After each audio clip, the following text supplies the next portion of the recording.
Alright guys, so real quick before I get into the video, I want to say something really important. So one of my good friends actually started up his own YouTube channel, but as of right now it's not too big.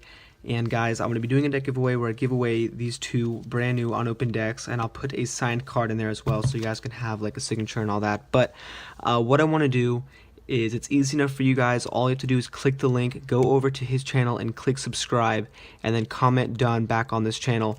But please guys, I will be giving away these two decks as soon as he hits 1,000 subscribers. That is the goal. It would mean so much to me and so much to him as well, guys. So make sure, boost up subscribers and all that, and let's see how this goes. So here are the decks, and make sure to click on the subscription. It'll be here and in the description box below. So anyways guys, let's get into 1,000, and here is the video. Alright, so to be honest with you guys, this trick, it only took me like 6 or 7 minutes to figure out. The second part took me a little bit, but then I kind of think I got it. So go ahead and click on the link on the screen so this way you guys know what I'm talking about. So basically he starts off the trick. It's kind of like a here then there card trick by David Blaine, like a really simple one. So essentially you have 2 duplicate cards on top of the deck, and then just any random card below it. So what he does is he has these cards cut in the middle. He has a pinky break. He tells somebody to say stop, so they say stop whenever they want, and wherever they say stop he picks it up from the break just like that, moves it to the top, and then what he has to do is a triple lift because he has this random card below the other duplicate. So he does a triple lift. He says, alright, go ahead, sign the card. Mel B signed it, and then he gives her back the card she chose, and then what he does is give her the top card, which is one of the duplicates. So she's holding this now in her hands, thinking it's her signed card, and then he does like a little top shot maneuver, shoots the top card over, which is now one of the duplicates, and says, you know what, this is going to be my card. So he just kind of flashes it around in order to get a break just above the top card, which is actually the spectator's card. He has a break now, he sets the card on top, and then he does a shake change. So I'll leave a link on the screen so you guys can do that. So essentially he's just reversing the order of these two cards.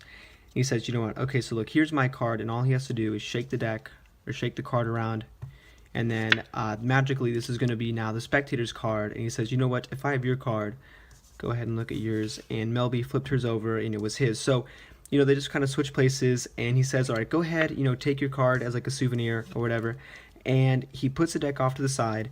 Mel B is now holding her card. Okay, remember, this is a completely forced card, so he intended for her to pick this card the entire time during the trick. So then he goes up to Simon and has a little notebook here, and he says he has drawings or whatever, but here's the thing. So when he flashes the notebook at first, he kind of gives the illusion that there's a whole bunch of choices here.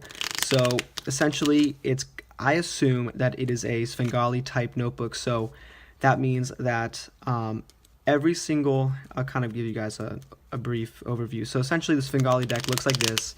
It looks like there's a whole bunch of cards in the deck, but then if you reverse it the other way, you guys can see it's all the 2 of spades. So the way he did this was the soccer ball page, when he told Simon to just pick up the deck wherever, it's a forced page. So essentially he goes, you know what, look, I should have been doing schoolwork, but I've just been doodling. So he shows him like that and says, you know what, go ahead and just pick up whatever page you want. So anywhere Simon would pick up, it is going to be that 2 of spades or that soccer ball. Anywhere he cuts, it's going to be the soccer ball, as you guys can see. So it's basically, like I said, a forced deck. So what it looks like is every other page in that notebook would have been the soccer ball, but what happens is in this Svengali deck, as you guys can see, the tops of them are actually cut off. So if you look at the borders of the cards, it makes it easier to see.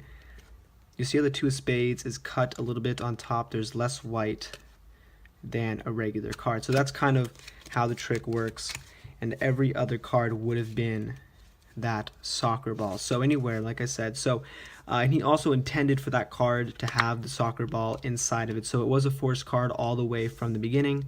Mel B's cards here has a soccer ball inside.